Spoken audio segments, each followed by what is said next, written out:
So welcome to Scrapbook Live. I'm Megan Jax, and today we're going to be doing the quarter circle layout.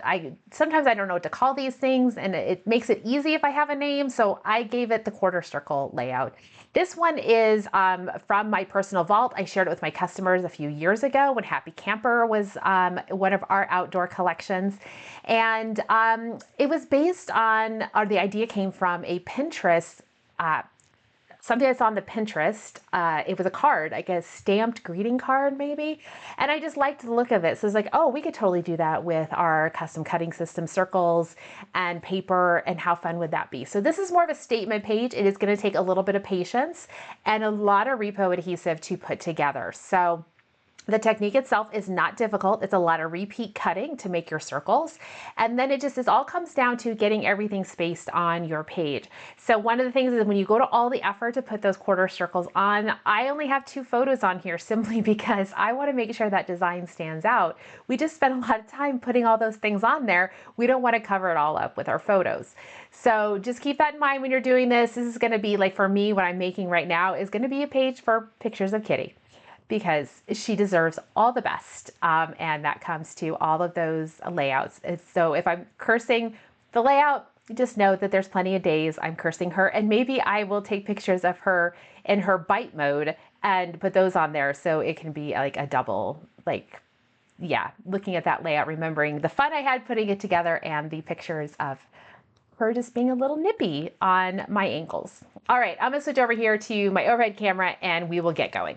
So here you can see I've got some things already started. You can see I cut some of my quarter circles up here because we do need to trim 8 circles and cut all of those into quarters. So rather than have you guys hang on while I do all that, I went ahead and did it ahead of time. But what I'm going to do here is we need a background page. And I am using this, I think it's the 60s and 70s, yes, papers from the Decades papers. And I am going to be using this kind of like mustard golden paper. I really liked how it just blossoms out here, or the sunburst that comes out from the middle. And you'll see that all along the outside edge. I will gut the middle of this though, because why not? And then I am going to use some brown shimmer paper. And you can see I do have kind of a double mat going. We have the tonal paper that we will put our quarter circles on. Then I give it a little bit of a mat to give some nice distinction between that decorative design that we've done and our background piece. And that is what this mat, or this brown shimmer, is going to be. The next piece I am going to, instead of using tonal paper to build my quarter circles, I'm just going to be using some bright white cardstock. So we'll be trimming all of these pieces down to size. And then I need 4 different patterns or colors to work with here. You could use more patterns, you could use fewer patterns. I would say, I mean, honestly, if you really wanted to do this as all the same pattern, you could. It would be a very understated look, like you'd really be focused on the different shapes or the pattern of the circles as compared to the pattern of the paper. It would have just be a little more understated. I'm going to be going with 4 different colors and patterns. So what I have is I've got the blue tile paper from the Decades 60s and 70s. I've got some berry shimmer because it goes with the kind of deep berry purple that's in this pattern paper right here. You can see with the flowers. And the opposite side of the flowers is this lovely orange. Now, initially, I was not going to use a cardstock. I was going to use all pattern or a solid shimmer paper. I was going to use that paper, but I decided it was a little busy. When you got to look, it was just a little like too much to compete here. So I'm going to have 3 papers here. I'm going to have the tile, the berry shimmer, my flowers, and then the opposite side to the flowers is this orange kind of a, I don't know, retro pattern, I guess we call it. I don't know if that has a name to it. I would need the graphic design people to say, tell me if that has an actual name to it. All right, so I have already actually, you can see here, I've already cut some circles. I had to cut, you need 8 circles. So 2 of each pattern. If you're using 4 patterns, you could have 8 different circles. You could have whatever you need. So I cut 2 because I need the flower. I cut 2 that is the opposite side for the orange. I have cut 2 out of my berry shimmer, and I need to cut 2 more out of my blue tile paper. Now this is done using the largest circle out of the circle trio. That is circle number 3. If you have followed along for a while, you do know that we refer to these, Tess and I have done, we teach the classes, we refer to circles 1, 2, and 3, 1 being the smallest, 2 is the medium, and 3 is the largest. Grab a Sharpie and mark it on there so you know that number 3 is, well, it won't focus, is your largest circle. So I'm going to cut 2 of these with the green blade on the inside track.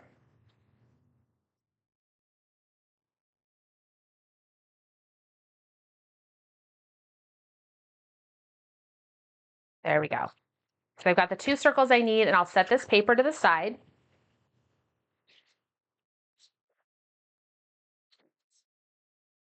So you will have to take a little bit more time and cut all 8 of your circles. You will need 8 to 9 circles. It really depends on how much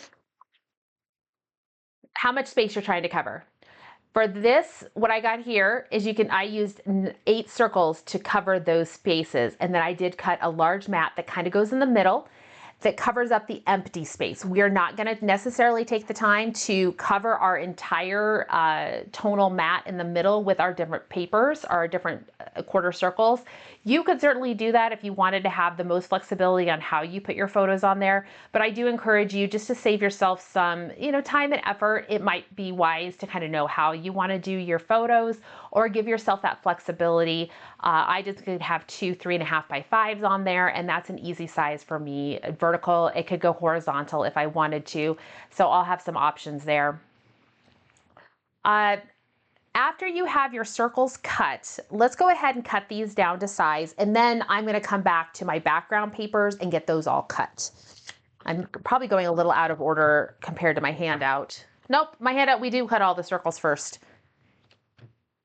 So to cut your circles, you will put the circle in the kind of what I call the gutter of the trimmer. It is down here at the bottom. You could also do it at the top. I prefer to do it at the bottom because it's closest to me.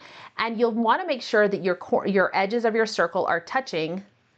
See right here, we're touching and touching.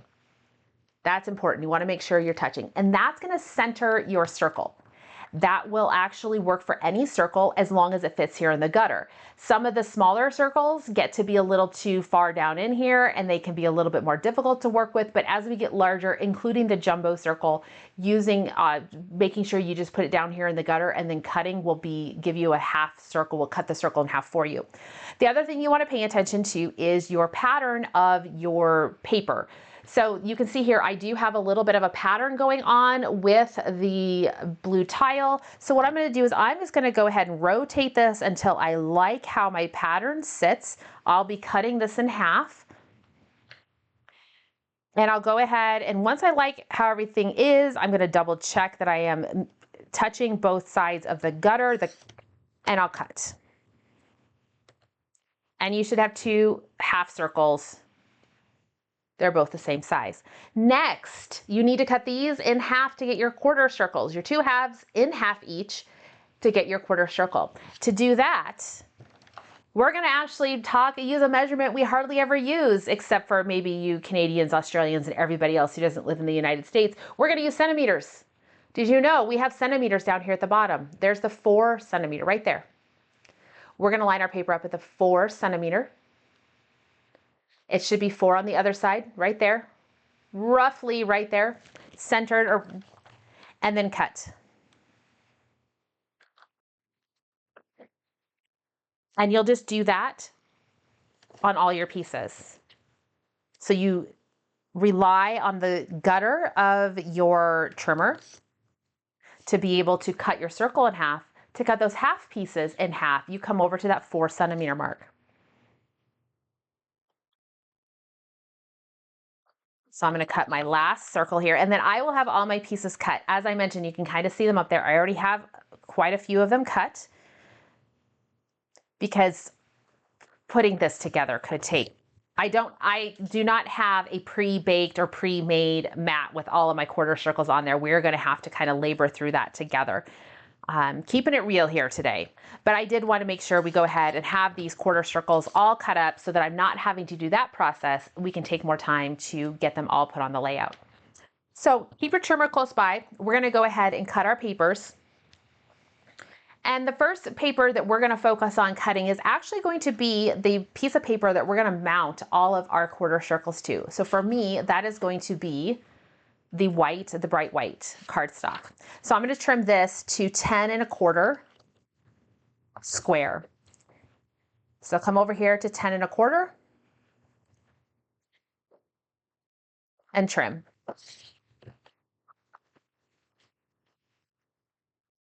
Again at 10 1/4.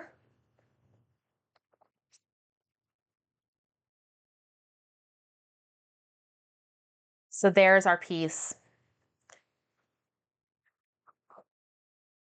The next piece we'll go ahead and trim. I'm going to go ahead and cut these other pieces down so I just have them available. I will actually build this all on this paper before I mount it to the rest of them, but I'm going to cut pieces ahead of time, just get them done. The next piece, step number 5, is I'm going to create that mat. That mat is going to be 10 5/8 inches wide.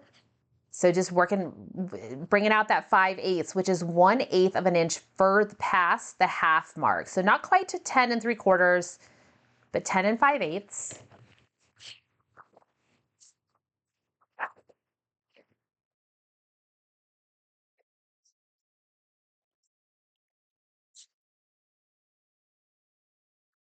You can gut this paper if you want. I'm not so worried about it. Actually, I take it back. I do want to gut it. I want to do a 1-inch frame cut. And the reason is because I will be able to get my mat that I need for my photos out of this frame cut. You can see here in the directions. This piece that I cut out of the middle, I'm able to use for my mats. If you don't want to do that, don't worry about it. I'm going to go ahead and do a 1-inch frame cut here. Line my paper up at 1 inch. I'm going to start my cut at 1 inch, and then I'm going to bring a quick cheat on the 1 inch. The edge of your blade housing lines up with the right edge of your paper. That starts your 1-inch cut. I'm going to bring it over here so that the edge of my blade housing comes to the very edge of my paper, and that should give me that 1-inch cut. You can also set your binder clips if you want to, but in general, if you just bring the edge of that blue housing, the blue blade housing to that to the edge of your paper, that's a 1-inch cut. Making sure though that you're bringing your paper down here to 1 inches as well. Yeah, Michelle, we do have a lot of Floridians in here today. It's starting to get warm there. They want to be not outside.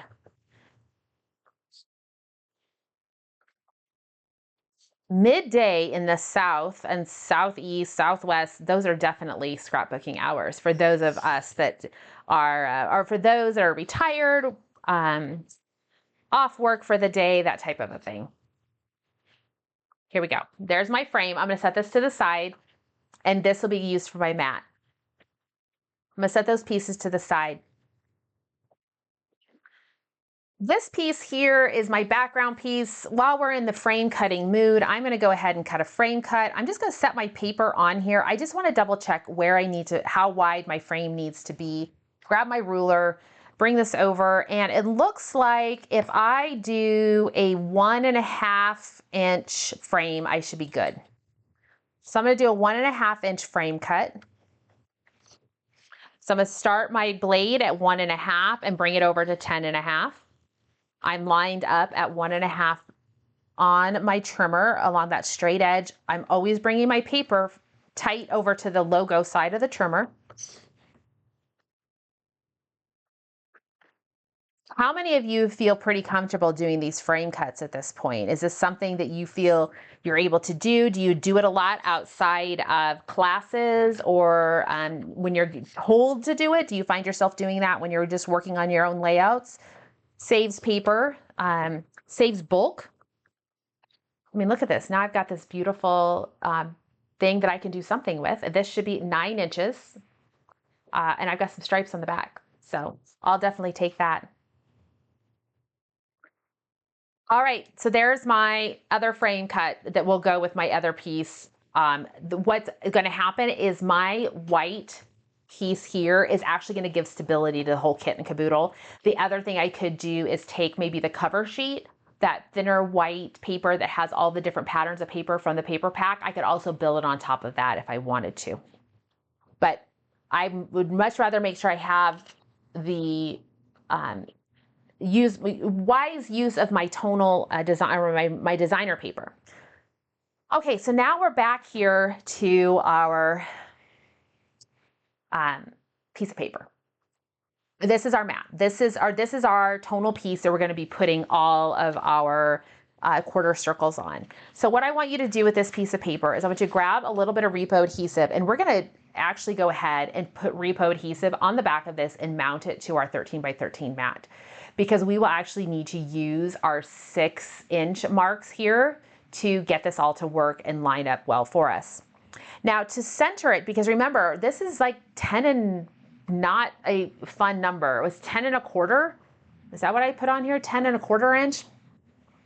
Centering 10 1/4 inch is a little bit of a pain in the rear end. However, it's square.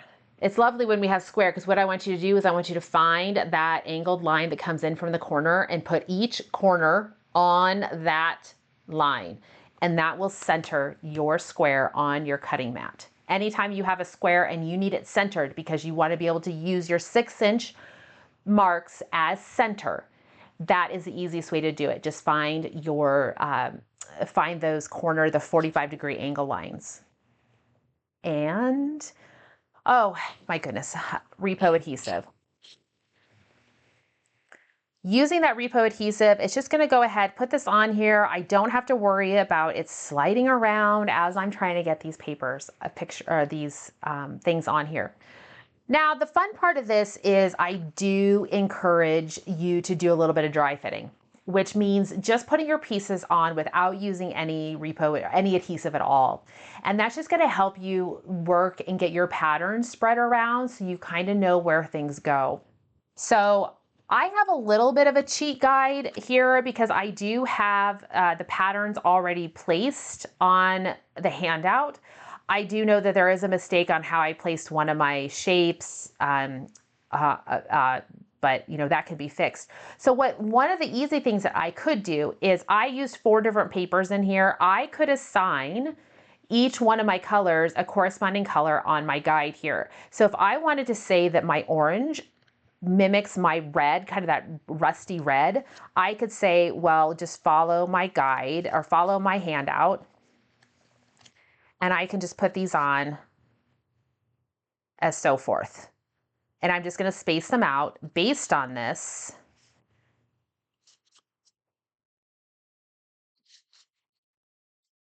I can kind of see where things go. Now the berry, I don't know that it matters too much. We'll say the berry is the green. So wherever I see green on my handout, I know I'm going to put a berry there.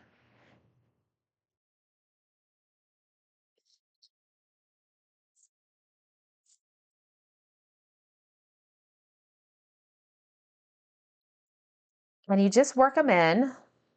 Doesn't matter too much. This is the green. This one is where I have it messed up. So I'm going to have to play around with it a little bit and get it fixed. This one is fine.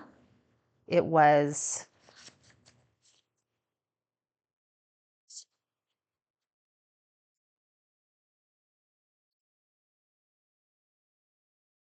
but you can see I'm just spacing those out based on this. So wherever I see a green quarter circle, I'm putting a berry one. Now I'll come in here with the blue. Wherever I see a blue one is where I'll put the blue tile.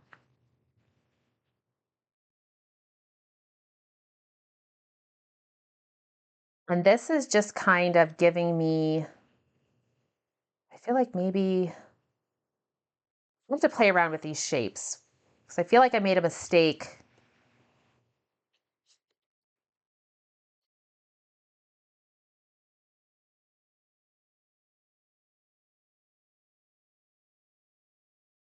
I think it's supposed to be like that. But we'll just get these pieces kind of put in place and we'll figure it out from there.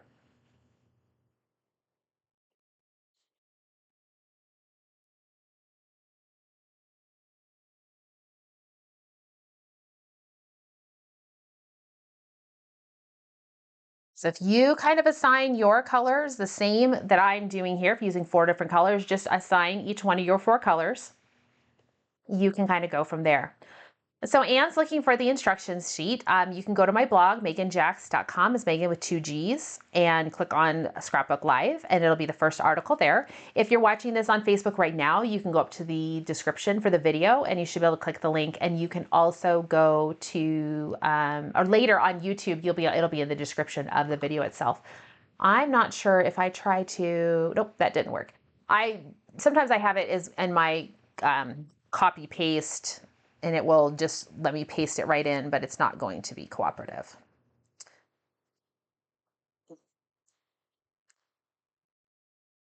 So let's see here.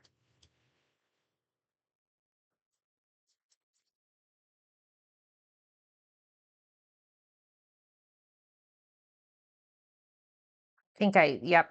Just keep working your pieces in. So wherever there's the brown is where I'm putting the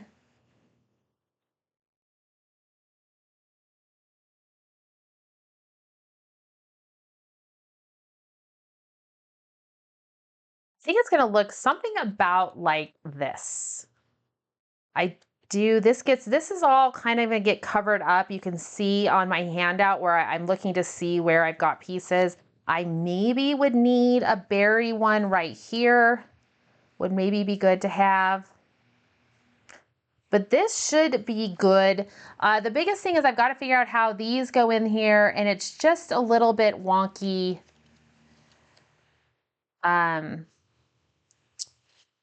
I think it's just because of the design. It's like,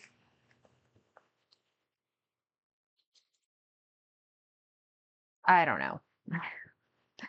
It's kind of,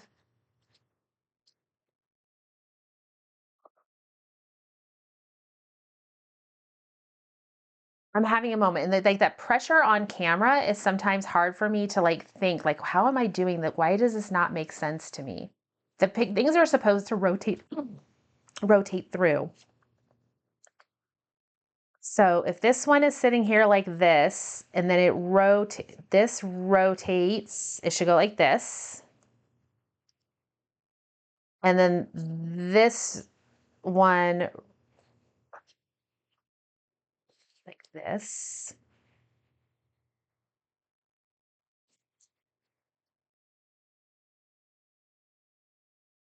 There we go. Oh my word.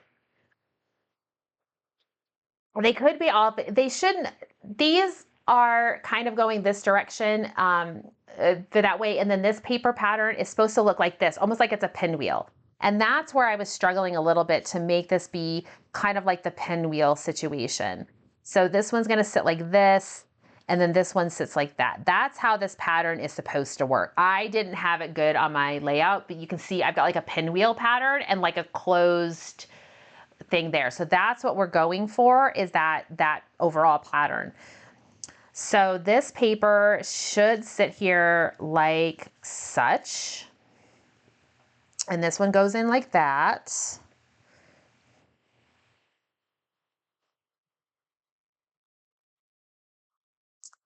And let's see here. I think that's how it's going to be, because if this was over here, the finished pattern would look, oh my word.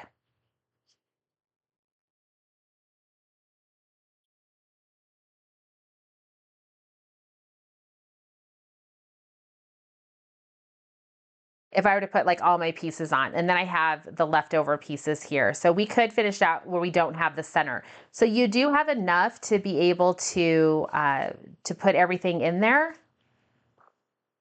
Here would be if I had the whole kit and caboodle.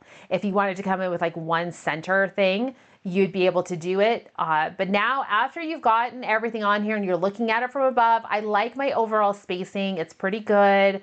I could maybe shake some things up, but I don't have the same patterns touching each other, which is really what I want. Sometimes maybe I wish they wouldn't like just cattywampus from each other here, like these 2 blue tiles, but I cannot be super nitpicky on this.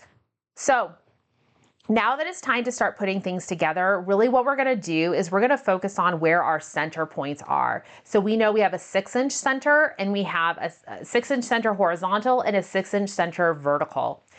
If you want to change it, you could have you can adjust your pieces, but the 6 inches is what we want to go. Remember, you've got to have your paper on here centered if you're going to use 6 inches. The center of your paper, if you're measuring with your ruler, is not 6 inches. It's going to be 5 1/8 inch is the center.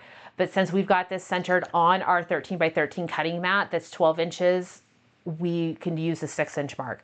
If you have a T-square ruler or another ruler, you can use that to help you draw your help with your lines. I think I'm going to go ahead and use a light pencil line in here just to help me get started. I think once I get everything kind of in place, the initial pieces, the rest will go together. But putting these pieces in place, these 4 pinwheels, is going to be kind of crucial. I'm doing a very, very, very light line. I'll have to come back and erase that. It's so light I can barely see it. I have to go a little darker.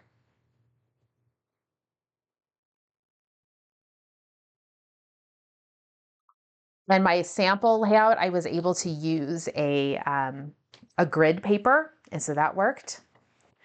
So I see Deborah is saying, she's asking, so the ones in the corners are all the same and the middle ones are like pinwheels. Yes, for the way I have this set up, that is correct. These 4 are the same and these 4 are the same.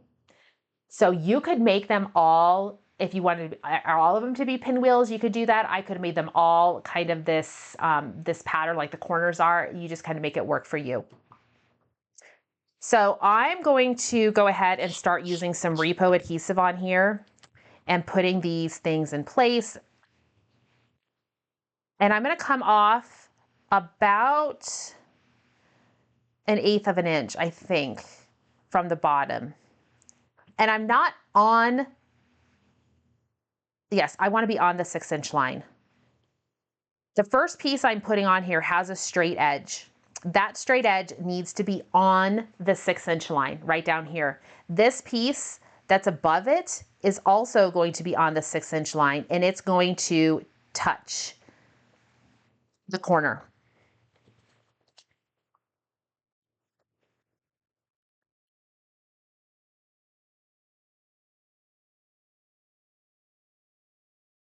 Put on my glasses so I can see. Faint pencil lines get very fuzzy if I don't have my readers on.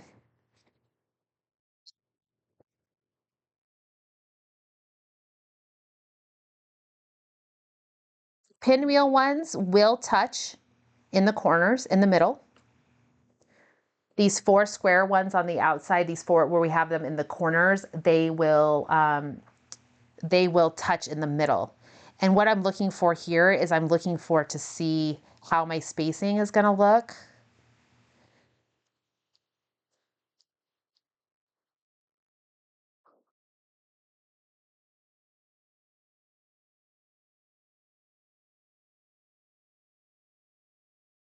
It looks like I could maybe come up a little higher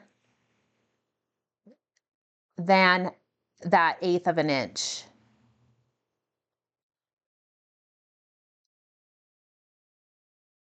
Yeah, I want to come in a little bit more generous than 1/8 of an inch. So I'm actually going to lift these pieces up and move them up ever so slightly.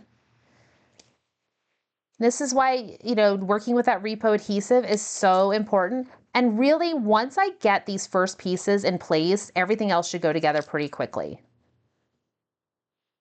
It's just trying to establish that first. Take your time to establish your first pieces, and then everything else should go together well.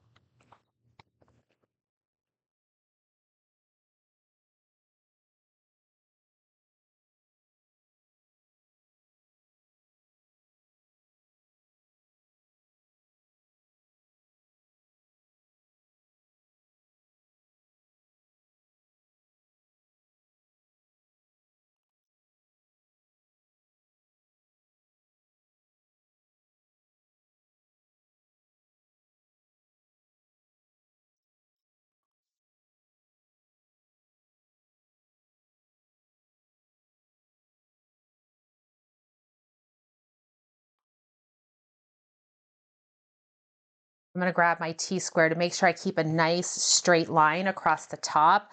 I just need to figure out where that is. And it looks like for me, it's about 8¼ inches. I just want to make sure that my pieces don't, like these quarter circles, that they're staying nice and right angled, I guess, on here.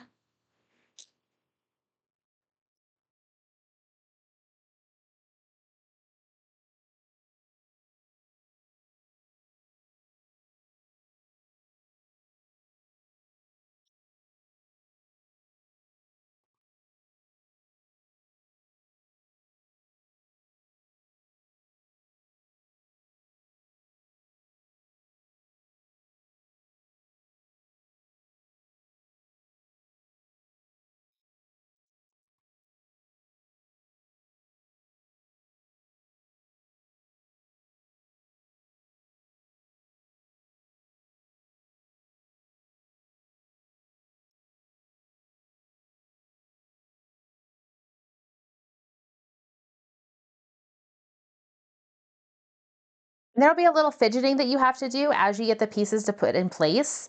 So just keep that in mind. You got the repo, you got your repositionable the repositionable adhesive, but you also have use your multi-purpose tool if you need some help lifting.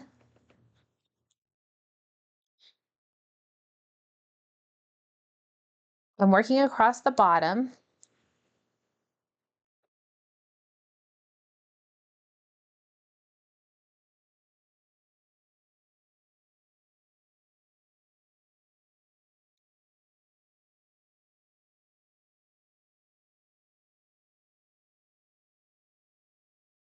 This is definitely, I see Deb's comment about, a 5x7 using as a statement page. This is definitely a statement page. Now, that being said, the first bit is the hardest for sure. Getting these first pieces in place, this row is the hardest. Now, what I'm going to do here is I'm actually going to rotate my mat. And I'm going to go ahead and come over here on the side. And that's just easier for me to be able to see what's in front of me. So you may need to do something similar.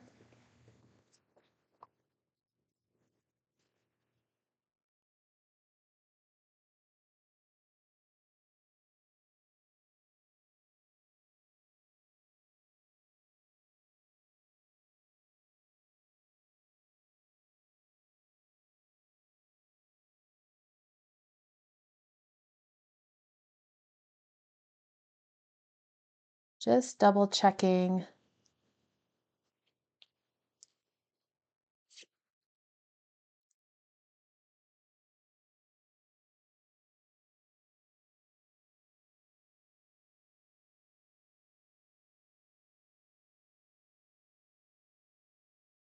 Just checking my spacing. I feel like I'm a little wide over here. Like I have a lot of space here. And I'm just going to double check. I'm pretty straight. So I think it's just how it is. And it doesn't have to be perfect. I mean, I think that's the thing, the biggest thing we need to release ourselves from that is to feel like it may not be 100% perfect. Like I'm going to have a bigger gap over on this side than maybe I would have liked to have had, but it's all fine.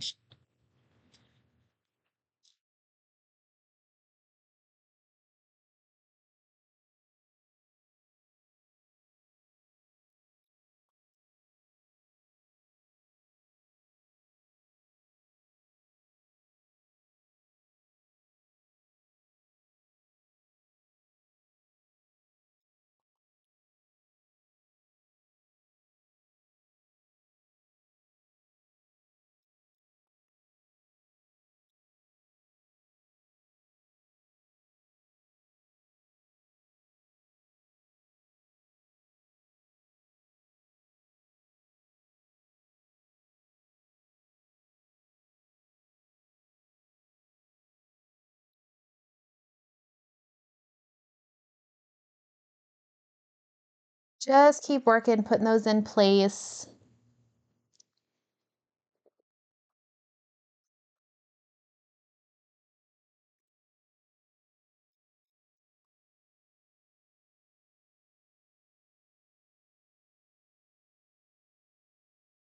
Working my way around.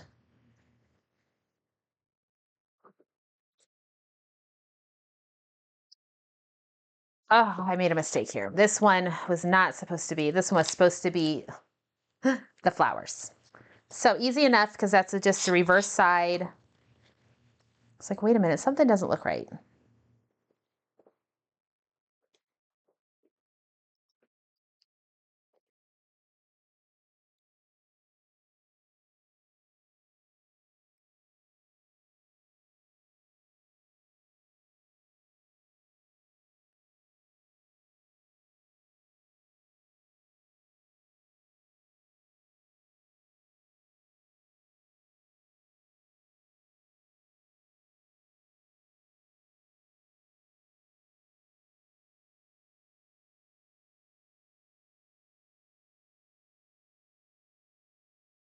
Still working here.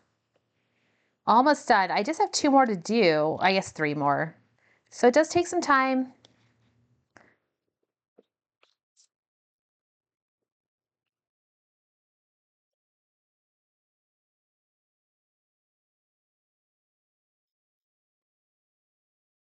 Yes, yes, it's the biggest, Stephanie's asking, biggest, the largest of the custom cutting system circles of the trios. And then you will cut with the green blade and then cut that in half and then cut the other piece in half again.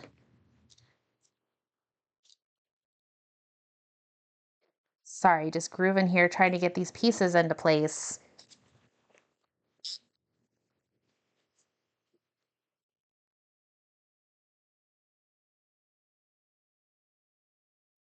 The handout is on my website, megganjacks.com. And then just go to the Scrapbook Live and you'll see it there is the first one. That's assuming if you're watching this current, otherwise you're gonna have to backtrack it, just search my website for the quarter circle layout. If you're watching this later, you're probably watching it on YouTube and there will be a link in the description.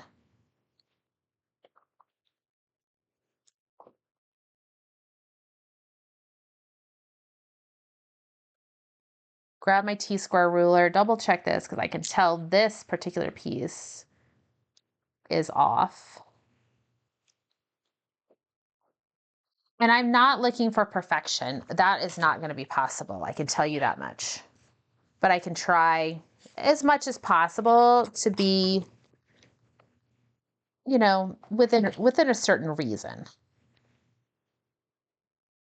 It's not a piece of furniture that I have to worry about collapsing.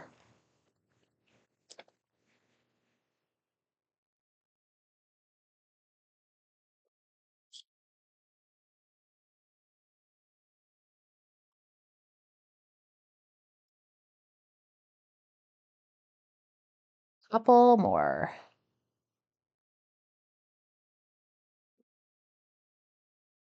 One last piece and then it'll be good.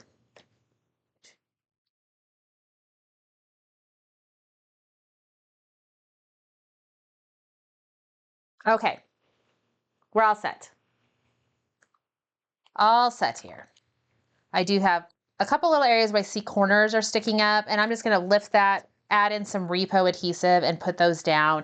Largely because those are the areas that might get caught when I put this in my top loading page, or if you're putting on your page protector, it can get caught. Okay, so now we have this and I can come in with that mat. So let's start assembling this, putting it all together. I'm gonna come back over and grab my frame pieces. So I've got my background frame.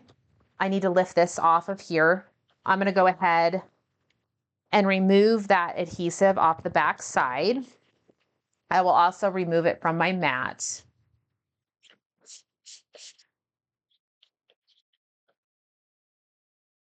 Here's my background piece. And then I'm gonna have a frame that goes on that. So I will put some adhesive. I'm gonna run some adhesive along the inside edge of this, the very back frame. It should be fine. I wanna just make sure that I'm hugging that cut edge as much as possible. You could also use the thin mini adhesive here too. That would be it'd work out really well if you were concerned about how much overlap you have. But this is going to cover just fine. And now it's about lining up. And again, since I'm working with a square, I can look how those 45-degree angle lines come through here, and that's what I'm searching for. Put your background piece on here so it's nice and square, and then I'm looking for the square, my inside corners of my frame to line up at those 45-degree lines, and then put the piece on. The next piece that's going to come on is going to be my piece here, and look how, oh, that looks so good. And now what I'm going to do is I'm just going to run some adhesive on the outside edge.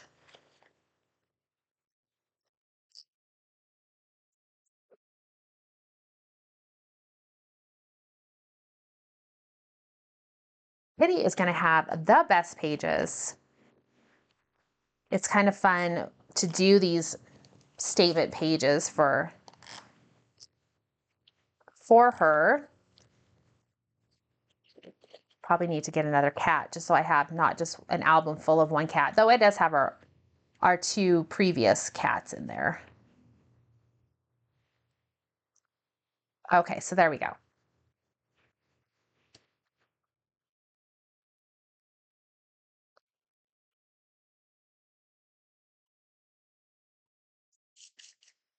And then I can cut this piece down. So this piece I'm going to cut down. I'm going to use the guidelines that I have on here because you can make this piece work however you need to for your mats. At this point, you're ready to put mats on however. If you want to fill in this center, so you've got options later, you could come in, I would come in with this pattern here. You will need to cut some more of your paper to do it, but you can come in with a middle pattern and you could have the whole kit and caboodle be filled up. And then you have flexibility anywhere you want to put photos. I am going to go ahead and just go and cut this down. And I cut it down, well, I see that I don't exactly give you the sizing, that I basically put my mats on here and then, or my photo placement cards, and then I trimmed it down. But I'm going to make the assumption that I'm roughly probably 5.5 by 7 3/4. Let's start there. 5.5 by 7 3/4. So come out here to 5.5. That's going to give me about 1/4 of an inch all around by 7 3/4. And that is size for 3.5 by 5-inch mats. This could come in like such. I could have it centered however works best. If I wanted to come in with some embellishments, I would be able to do so.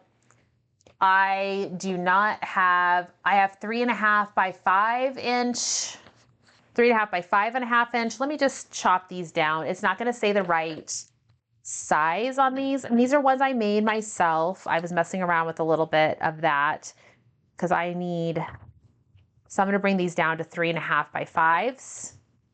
The sizing that's on this card is not going to be right. Creative Memories just recently sold out of their card placements, but I found that I was needing more.